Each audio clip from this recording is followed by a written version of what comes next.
जय हिंद मित्रों, आपका स्वागत है हमारे YouTube चैनल लर्न विद बिलोरी जी में। ये हमारा पहला वीडियो है इस बोर्ड के साथ, तो कुछ समस्याएं भी बीच में आएंगी छोटी मोटी, तो उसे इग्नोर कीजिएगा। और चलो आज शुरुआत करते हैं।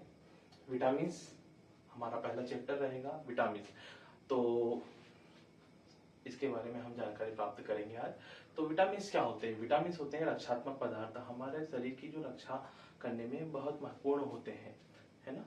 इसी प्रकार से विटामिन के यहाँ पे प्रकार, विटामिन ए जिसका नाम साइंटिफिक नेम है इसका रेटिनॉल।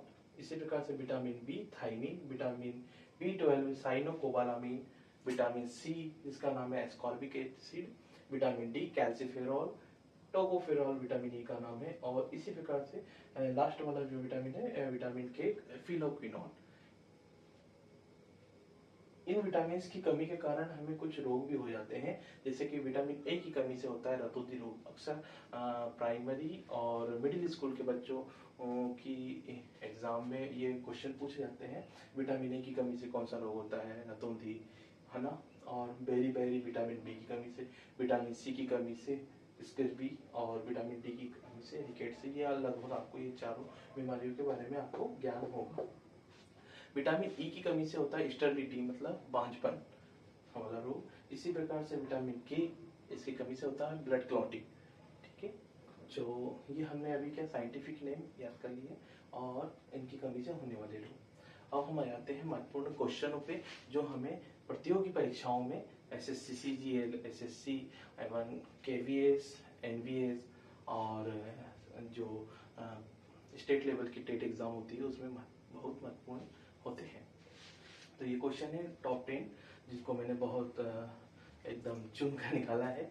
चलो आज शुरुआत करते हैं। तो सबसे पहले आ जाते हैं विटामिन की खोज। विटामिन की खोज हुई थी 1911 में फंक वैज्ञानिक के द्वारा।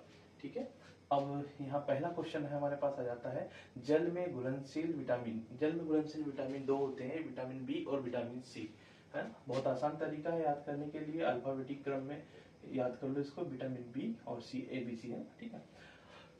तो बी और सी तो सीरीज में हो गए। अब बाकी जो बच गए विटामिन उन्हें हम जल में नहीं घोल सकते, है ना। ये विटामिन बी और सी हो गए जल में घुलनशील। बाकी जो विटामिन बचे हैं अघुलनशील है, A, D, E, K, है ना। ठीक है, vitamin A, D, E, K। इसको याद करने का बहुत ही सिंपल तरीका है, उल्टा पढ़ लीजिए इसे, KEDA कीड़ा, है ना, याद हो जाएगा बहुत आराम से हो जाएगा। चलो क्वेश्चन नंबर दूसरे पे हम आते हैं, आंवले की प्रचुर मात्रा। आंवले में प्रचुर मात्रा में क्या पाया जाता है? क्या पाया जाता है? विटामिन सी, है ना। विटामिन सी का क्या नाम है? साइंटिफिक नेम एस्कॉर्बिक एसिड, है ना।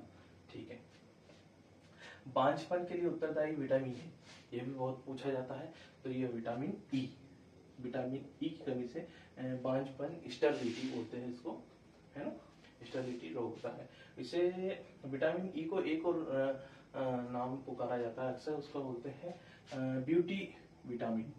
क्या बोला जाता है? BEAUTI, beauty vitamin. ठीक है, विटामिन B12, अगला क्वेश्चन है यहाँ पे हमारा चौथे नंबर का क्वेश्चन है, विटामिन B12 में क्या होता है? विटामिन B12 का पहले तो साइंटिफिक नेम याद बताओ क्या है ना। क्या नाम है? ये साइनोकोबालामिन, है ना। तो इससे याद कर लीजिए, हम क्या करेंगे, विटामिन B12 में क्या होता है? कोबालामिन, मतलब कोबाल्ट होता है। ठीक है, बहुत सिंपल है, अक्सर पूछा जाता है। विटामिन की खोज अभी थोड़ी देर पहले बताया मैंने, विटामिन की खोज फंक ने करी थी 1911 में, है ना। बहुत ज्यादा पूछा गया क्वेश्चन है ये। फंक विज्ञान की थी, कब की थी? 1911 में। मानव के यकृत में संचित होता है, ऐसा कौन सा विटामिन है जो मानव के लिवर में संचित से होता है फ्यूचर के लिए? Vitamin A. विटामिन ए जो होता है वो मानव के यकृत में सेव होता है, स्टोर होता है। अगला क्वेश्चन है, हमारे शरीर में संश्लेषण होता है, ऐसा एक और विटामिन जो हमारे शरीर में है, विटामिन ए ही है वो जिसका संश्लेषण नहीं, विटामिन हमारे शरीर में संश्लेषण होता है दो प्रकार के विटामिन, है। कौन कौन से होते हैं? विटामिन डी और विटामिन के, है ना। इनका साइंटिफिक नेम बता दीजिए। हाँ, विटामिन डी का नाम क्या है? कैल्सीफेरॉल, और इसको फिलोक्विनोन बोलते हैं ना, ठीक है। मानव मूत्र में उत्सर्जित होता है कौन? विटामिन सी, है ना। यूरिया भी उत्सर्जित होता है, जो आपको याद होगा। विटामिन की खोज किसने की थी? विटामिन की खोज की थी 1911 में। किसने की थी? फंक ने, है ना। ये बहुत ज्यादा बार पूछा गया क्वेश्चन है अभी तक। विटामिन के आविष्कारक कौन है?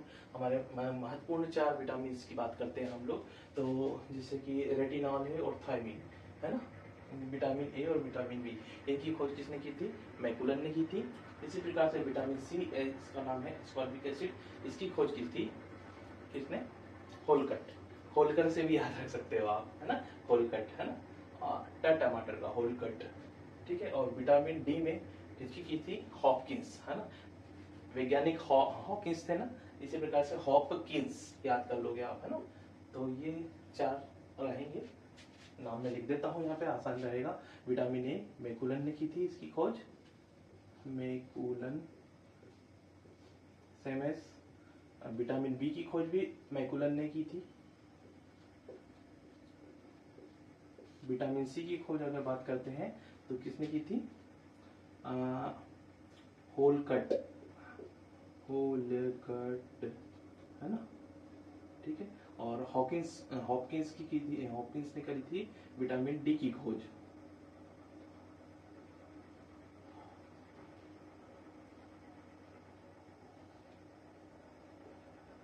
फ्लाईओवर का काम चल रहा है थोड़ा सा, तो उसके कारण डिस्टरबेंस होगा थोड़ा सा, खैर इसको इग्नोर करते हैं अपन। विटामिन के आविष्कारक की बात हमने कर ली है लगभग।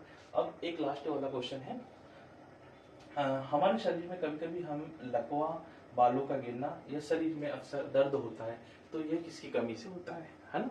तो ये होता है इसमें उत्तरदायी विटामिन B7, है ना। विटामिन B7 का अक्सर क्या नाम है? बायोडीन,